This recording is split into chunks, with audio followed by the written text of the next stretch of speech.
بسم اللہ الرحمن الرحیم السلام علیکم ورحمۃ اللہ وبرکاتہ۔ قصص الانبیاء سے بیان فرعون لعنت اللہ کا۔ بعض تواریخ کے مطالعے سے پتہ چلتا ہے کہ فرعون کے باپ کا نام موصب اور دادا کا نام ملک ریان تھا، اور بعض مورخ نے لکھا ہے کہ فرعون کا موصب بن ولید بن ریان تھا اور عمر بھی تقریباً 400 برس کی ہوئی۔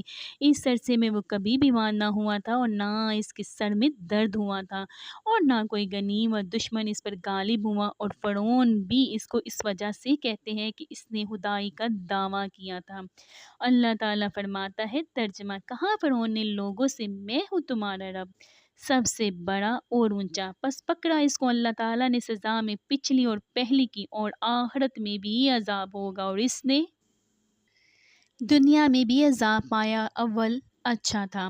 اس ملعون نے جب دعوی خدائی کا کیا، پھر اس کو اللہ تعالیٰ نے اس کو بہت سی بلاؤں میں گرفتار کیا، اور تواریخ سے معلوم ہوتا ہے کہ اس کی پیدائش بلخ میں ہوئی تھی۔ جب وہ بڑا ہوا اور سیر و سیاحت کو نکلا، شنغا ایک شہر کا نام ہے، سیر کرتا ہوا وہاں پہنچا۔ اس جگہ حمان بن ایمان سے ملاقات ہوئی۔ چونکہ حمان اسی جگہ کا باشندہ تھا، جب آپس میں ربط و ضبط قائم ہوا تو حمان نے فرعون سے کہا کہ میں بھی تمہارے ساتھ سیر کو چلوں گا اور دنیا کے حالات معلوم کروں گا۔ چنانچہ دونوں ملعون مصر شہر میں آئے، اور ایام ہرپزے پھل کے تھے۔ ان دونوں نے کھیت والے کے پاس جا کر کھانے کا سوال کیا۔ ہرپزے والے نے دونوں سے کہا کہ بھائی ایسا کرو کہ تم دونوں ہمارے یہاں ہرپزے بازار سے لے جاؤ اور وہاں جا کر فروخت کرو، اور جب یہ مال میرا تم لوگ فروخت کر دو تو پھر ہم تم دونوں کو کھانے کو دیں گے۔ یہ سن کر فرعون نے حمان سے کہا کہ تم یہی رہو اور میں یہ مال ہرپزے لے کر بازار جاتا ہوں۔ چنانچہ ایسا ہی کیا گیا، یعنی فرعون ہرپزے لے کر بیچنے کو شہر گیا، اور دکانداروں نے اس سے کہا کہ ہم تو سودہ ادھار خریدتے ہیں اور نقد میں پل وطن کاری نہیں خریدتے، اور جس کو جو قیمت ہوتی ہے اس کو اپنا مال اپنا فروخت کر کے بعد میں دے ڈالتے ہیں۔ ہمارے شہر کا تو یہی دستور ہے۔ فرعون کچھ عرصے تک سوچتا رہا، اور پھر وہ ہرپزے اسی وعدے پر بیچ کر واپس آئے، اسی جگہ پر آیا، اور مالک ہرپزے سے جا کر کہا کہ یہ کام اچھا نہیں۔ اتنا بول کر وہ وہاں سے چل دیا، اور پھر وہ شام مصر کو جا کر ایک درخواست پیش کر دی کہ بعید الوطن غریب ہوں اور کھانے پینے سے بھی عاجز ہوں۔ پدوی کو کوئی کام اس شہر مصر میں جہاں پناہ کی سرکار عالی میں موافق گزرے تو غلام کو اس جگہ پر مأمور فرما کر سرفراز فرمائے۔ اس وقت کا نصیب بیدار تھا۔ یہ دیکھتے ہی بادشاہ مصر کا حکم ہوا کہ تو کون سا کام کرنا چاہتا ہے؟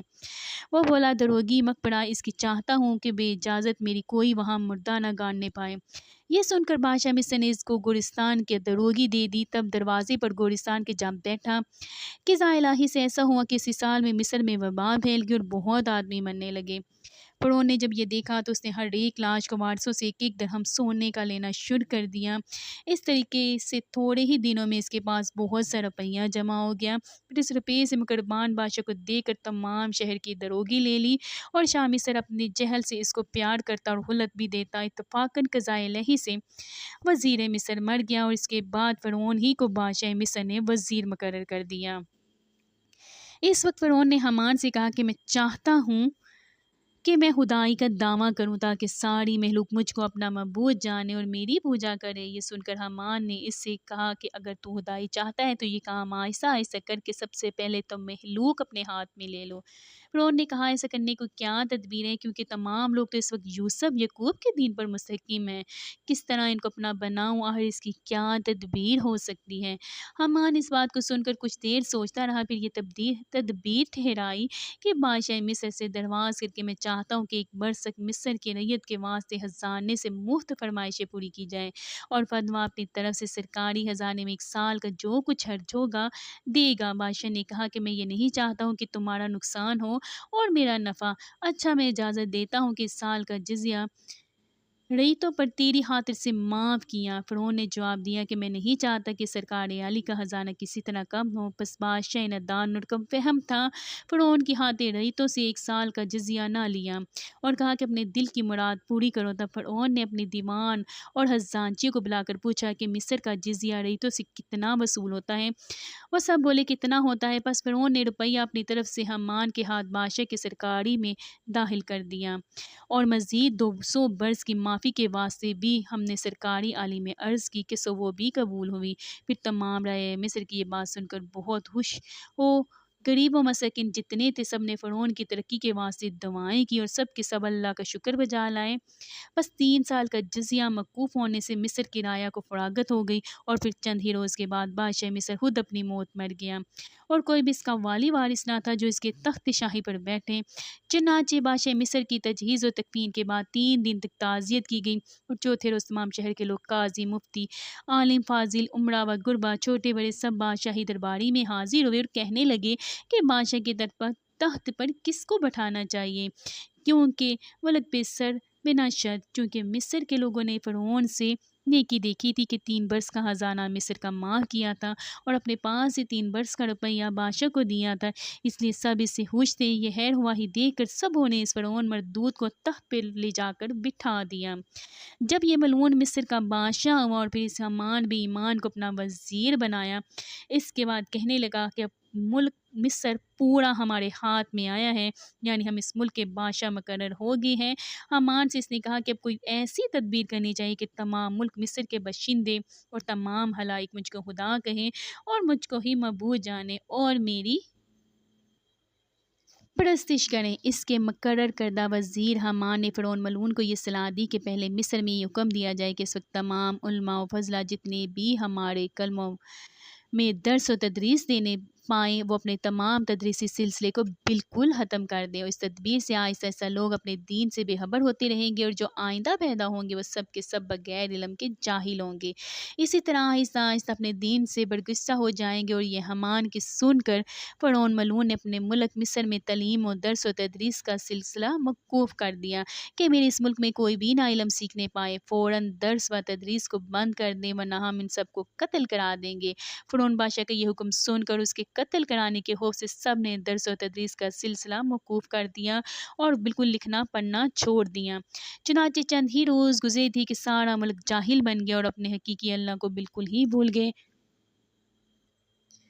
اور وہ مسل چوپائے بہوش کے ہو گئے۔ اس کے بعد فرعون نے حکم کیا کہ تمام لوگ اپنے اپنے بتوں کو سجدہ کیا کریں۔ پس ایک قوم کپتی جو کثیر تعداد میں تھی اس نے بت پرستی شروع کر دی اور یہ سلسلہ تقریباً 20 برس تک رہا۔ پھر اس کے بعد فرعون ملعون نے اعلان کرایا اور اس اعلان یہ الفاظ لوگوں کے کانوں تک پہنچائے کہ جس کو قرآن مجید نے نقل کیا ہے۔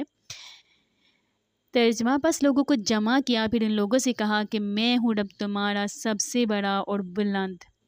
استغفر اللہ۔ اور اس حالت پر 40 برس گزرے۔ اس کے بعد تمام بتوں کو توڑ ڈالا۔ پھر اس قوم کپتی نے فرعون کو پوجنا شروع کر دیا۔ اس قوم پر فرعون ملعون بہت نوازش کرتا اور دوسری قوم جو بنی اسرائیل تھی اس کو خدا نہیں مانتی تھی، اس کو طرح طرح سے تکلیفیں دیتا کیونکہ بنی اسرائیل قوم تو دین یوسف پر قائم تھی اور باوجہ جزیہ کے فرعون ملعون اس سے کپتیوں کی خدمت کرواتا اور ان کو ہر وقت تحقیر کرتا اور جن کاموں کا وہ ناچیز سمجھتا تھا، مثل محنت اور بوجھ اٹھانا، لکڑی چیننا اور چنا دلنا اور گھاس کاٹنا، جھاڑو کشی کرنا اور گوبر پھینکنا، اعلیٰ الاذکیاس ان سب کاموں پر مقرر کیا تھا۔ کچھ لوگوں کو بنی اسرائیل قوم سے محنت، شہروں اور دیہات میں اپنے تابعین کی خدمت میں بھیج دیا اور ان کی عورتوں سے اپنی عورتوں کی خدمت لیتا۔ غرض یہ کہ بنی اسرائیل قوم کی عزت و وقار نہیں کرتا تھا مگر صرف ایک عورت کی جن کا نام آسیہ تھا۔ وہ بنی اسرائیل کی قوم سے تھی، وہ بڑی ہی حسین و جمیل تھی لیکن وہ اپنے آباء و اجداد کے دین پر ہی تھی اور ان کے حسائل بھی شہرہ فاق تھے اور اس وجہ سے فرعون ملعون ان کو اپنے نکاح میں لایا تھا۔ اور بعض مورخین نے لکھا ہے کہ فرعون نے ان پر ستندہ اپنا جان کر بڑی عزت سے اپنے گھر میں رکھا تھا مگر وہ اپنے دین میں بہت مضبوط تھی اور خلاف شرع نہیں چلتی تھی۔ اور ہمارے رسول اکرم صلی اللہ علیہ وآلہ وسلم نے 5 عورتوں کی پاکی اور بزرگی بیان فرمائی ہے۔ ایک حضرت موسیٰ علیہ السلام کی والدہ ہیں، دوسری مریم بنت عمران اور تیسری حتیجۃ الکبریٰ بنت خویلد اور جو حضور اکرم صلی اللہ علیہ وآلہ وسلم کی زوجہ مطہرہ ہے، اور چوتھی فاطمہ الزہرا بنت رسول اللہ صلی اللہ علیہ وآلہ وسلم اور 5ویں بی بی آسیہ رضی اللہ عنہا، کیونکہ یہ سب صالحہ تھی۔ الغرض قوم بنی اسرائیل 13 برس تک فرعون کے عذاب نے اور اسی قوم کی خدمت میں گرفتار رہی۔ زن و مرد اس قوم کو خدمت کرتے، ان کی بار برداری میں لگے رہتے اور صبر کرتے تھے، لیکن باوجود اتنی سخت تکلیف کہ وہ اپنے آبائی دین اسلام سے نہیں پھرے۔ اسی حالت میں شب و روز استغفار اور اللہ کی عبادت کرتے تھے۔ ایک دن فرعون ملعون نے دریائے نیل کے کنارے مجلس جشن کی تھی۔ تمام لوگ نہا کر وہاں گئے اور اپنے ساتھ کھانے پینے کا سامان بھی لے گئے اور وہاں جا کر خوشیاں منائیں، اور پھر فرعون نے اپنی قوم سے کہا کہ اللہ تعالیٰ ہے ترجمہ۔ اور پھر پکارا فرعون نے اپنی قوم میں، بولا اے قوم میری بلا مجھ کو کیا نہیں ہے؟ حکومت مصر کی، اور یہ نہریں چلتی ہیں نیچے میرے، کیا تم نہیں دیکھتے؟ بلکہ میں بہتر ہوں اس شخص کے جس کو عزت نہیں ہے اور وہ صاف نہیں بول سکتا ہے۔ اتنی بات فرعون نے حضرت موسیٰ علیہ السلام کی شان میں تکبری سے کہی تھی کہ وہ کیا چاہتا ہے اس بات کو کہ لوگوں نے مانا جیسا کہ اللہ تعالیٰ نے فرمایا کہ اللہ تعالیٰ ہے ترجمہ۔ پھر عقل کھو دی اپنی قوم کی، پھر اسی کا کہاں مانا۔ تحقیق وہ لوگ تھے فاسق، پس چاہا اللہ تعالیٰ نے کہ اس کو دوزخ میں ڈالے اور اس قوم کو بھی جہنم میں ملا دے۔ اسی وجہ سے اللہ تعالیٰ نے اس کو 400 برس کی عمر دی تاکہ وہ ہر روز باغی ہوتا رہے اور اپنے حقیقی معبود کی نافرمانی کرتا رہے۔ پھر ایک روز ایسا اتفاق ہوا کہ اللہ تعالیٰ نے قدرتی کاملہ سے دریائے نیل کو سکھا دیا اور اس میں کچھ بھی پانی باقی نہ رہا۔ یہ دیکھ کر فرعون ملعون کی قوم نے اکٹھے ہو کر کہا کہ اگر تو ہمارا خدا ہے تو دریائے نیل کا پانی جاری کر دے، تب جانیں گے کہ تو ہمارا خدا ہے۔ بس فرعون نے یہ بات سنی اور سنتے ہی 7 لاکھ سوار اپنے ہمراہ لے کر میدان سعید الاعلیٰ کی طرف نکل گیا اور ایک ایک منزل پر ایک ایک لاکھ سواروں کو چھوڑا گیا، اس طرح کہ سب کو رخصت کر کے تنہا ایک میدان میں جا کر ایک غار میں اندر گھسا اور گھوڑے کی باگ کو گلے میں لپیٹ کر قبلۂ رخ ہو کر سجدے میں جا گرا اور پھر یہ مناجات کی کہ الہی تو حق پر ہے اور میں باطل پر ہوں، میرا رب بے نیاز و بے پرواہ ہے اور میں نے دنیا کے باوجھ آخرت کے اختیار کیا۔ اے میرے رب، جو کچھ مجھ کو دنیا ہے دینا ہے تو وہ مجھے دنیا کی زندگی میں ہی دے دے، اور میں آخرت میں نہیں چاہتا ہوں، اور یہ مجھ کو خوب معلوم ہے کہ آخرت میں میرے لیے سوائے دوزخ کے اور کچھ نہ ہوگا۔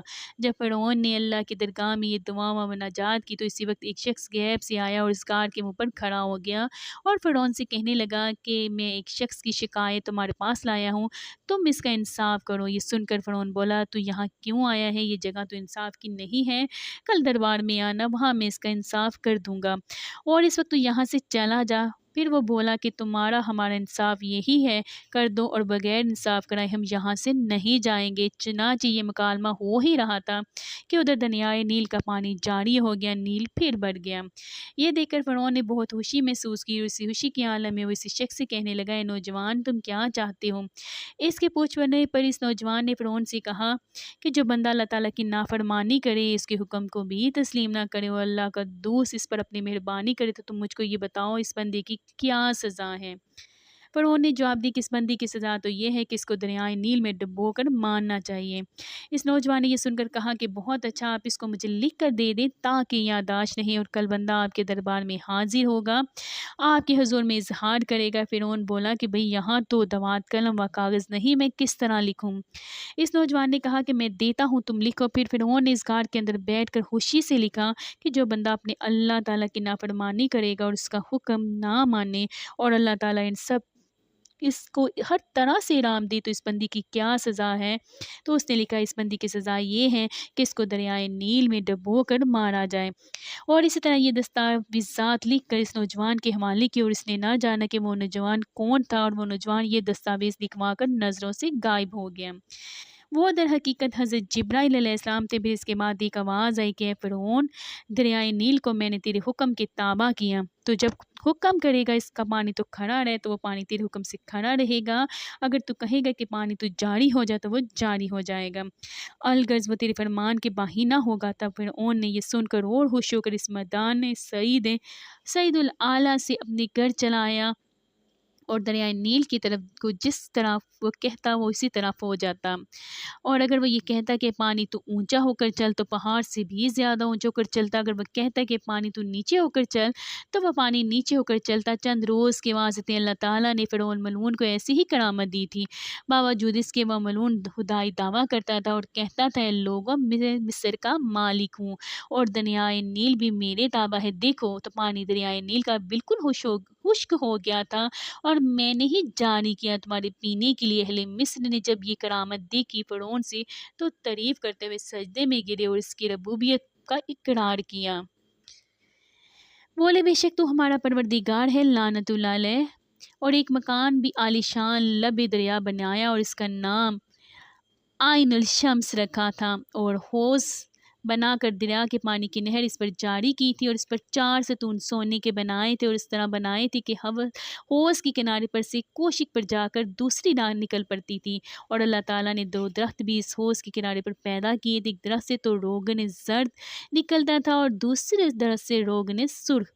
وہ روغن جس بیمار کو دیا جاتا اللہ کے فضل سے شفا پاتا۔ اسی وجہ سے فرعون ملعون پہر کر کے لوگوں کو جتاتا اور خدائی کا دعویٰ کرتا رہتا تھا اور اپنی ربوبیت کی دلیل ان دونوں درختوں سے دیتا کہ دیکھو میری ربوبیت کی یہ دلیل ہے کہ چنانچہ مخلوق نے جب ان درختوں پر غور کیا اور اس میں فرعون کی کرامت ظاہر پائی جو وہ کہنا اس وجہ سے حلق اور فرعون بھی کی ربوبیت قائل ہو کر گمراہ ہوتی چلی گئی اور تمام ملک گمراہی پھیل گئی۔ اگر آپ کو میری ویڈیو اچھی لگے تو پلیز آپ اس کو لائک اور سبسکرائب کریں، اور دعا ہے میری یوٹیوب فیملی کے لیے کہ وہ ہمیشہ سدا خوش رہیں، آباد رہیں، ہنستے مسکراتے رہیں۔ اللہ آپ کے دلوں میں ہمیشہ ایمان کی دولت قائم رکھے، دائم رکھے، آمین ثم آمین یا رب العالمین۔